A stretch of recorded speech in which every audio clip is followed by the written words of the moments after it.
In 1971, the quiet surface of a prosperous community was shattered by a brutal crime. A successful accountant, John Emil List, lived with his family in a mansion in Westfield, New Jersey. Then his fortunes waned. So in November of 1971, List began a new life. But first, he had to end his current one. He killed his entire family, his wife, 3 children, and his elderly mother. Then he dragged the bodies into the ballroom and arranged them neatly in a row. He also sat down to write a long letter of confession. When he finished, he left his house for the last time.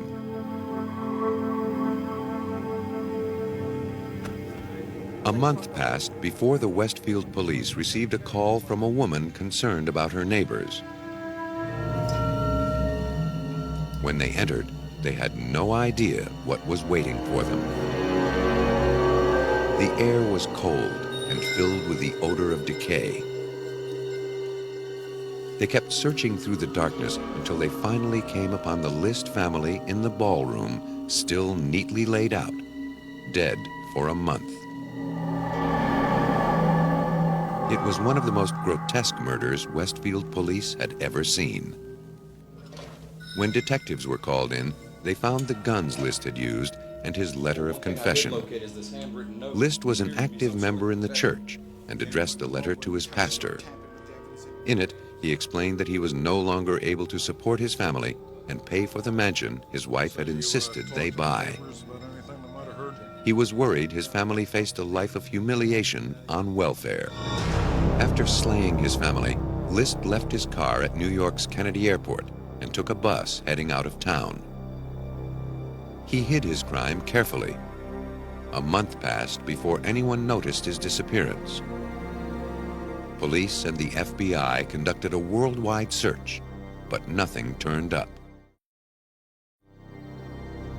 18 years later, New Jersey detective Bernard Tracy was still on the case. He would make one last effort to find John Emil List by turning to the experts who combine art and science to age the human face. An accurate portrait of John List as a middle-aged man might alert someone somewhere to turn him in. In an effort to find out, Tracy persuaded a television producer to include the case in a series on fugitives from justice.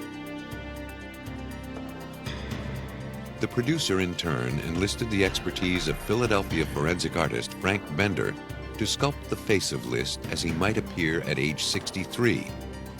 The sculpture would appear on television for millions of people to see. If Bender could produce a good likeness of John List 18 years after the crime, he might finally be found.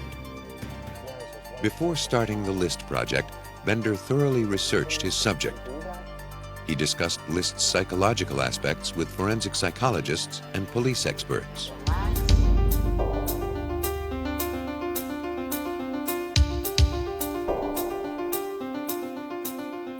Beginning his sculpture of John List, Bender had a problem.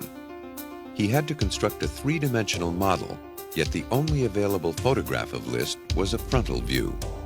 There were no pictures showing a 3/4 or side view. Bender would rely on his experience as a commercial photographer to study the photograph and analyze its 3 dimensions based on highlight and shadow. Now, with fugitives, you have old photographs. The most important thing with a fugitive, I found, is to stay within the perimeters of the skull. The same as facial reconstruction. This is where the similarities lie. If you elongate the head, you theoretically are changing the shape of the skull, the foundation underneath. As he worked on his sculpture, he checked his work with acetate overlays made from the 20-year-old photograph. I take an old photograph, enlarge it to what I feel would be life-size, do acetate overlays, and then lie it over the sculpture as I'm working on it to make sure that I'm within the perimeters of the skull.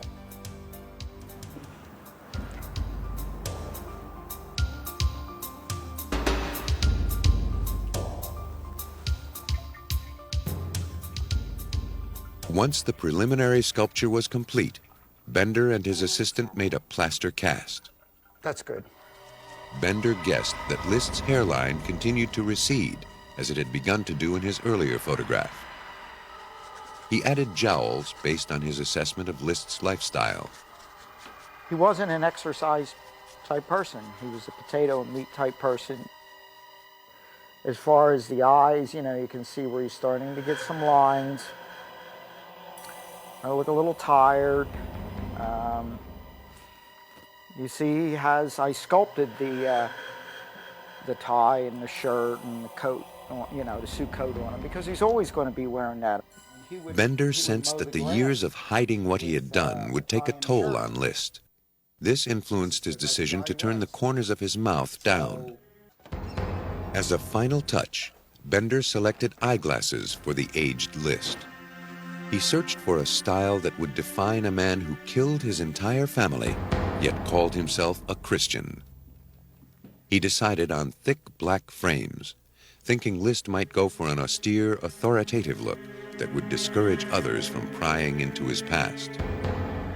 Now his sculpture was ready for the nation to see. On May 21st, 1989, millions of people across the United States saw Frank Bender's sculpture of John Emile List. Was the likeness good enough to catch the killer? Oh my God, that's Bob Clark. Ricky! Yeah? Is that Mr. Clark? Yeah, it looks like One of the it. viewers was a woman from Denver, Colorado. When she saw the bust, she called in. She said it looked just like her former neighbor, Robert P. Clark, who moved to Virginia. Yes, Mr. Clark's office is Following up on the tip, FBI agents found a man who called himself Robert Clark at an office in Richmond, Virginia. After years of getting away with a horrible murder, List was about to see his last days as a free man. When the agents approached him, he insisted he was not John List. But on his neck was the telltale scar, and his fingerprints matched those of the killer. With that, the agents had proof beyond a reasonable doubt that Robert P. Clark and John Emile List were in fact the same man. Since the murders, John List had remarried and recreated his life as an accountant, confident that the crimes he'd committed in 1971 would never come back to haunt him. For Detective Bernard Tracy, it was the end of an incredible odyssey. A cold-blooded murderer finally captured after 18 years. By all accounts, the resemblance between the bust created by Frank Bender and the actual John List was uncanny. I think the bust was something that if a person looked at that and had any doubt that that would be the straw that broke the camel's back, that would be the one. If they had any hesitation about calling and then they saw the bust, that would be the one that would take them over the edge and say, I got a call, this is him. John Emile List was convicted of murdering his family and sentenced to 5 consecutive life sentences. He and his unsuspecting new wife were attending a church function on the night Frank Bender's sculpture aired nationwide. As a result, they missed the show that gave John List yet another new start in life in New Jersey's state penitentiary.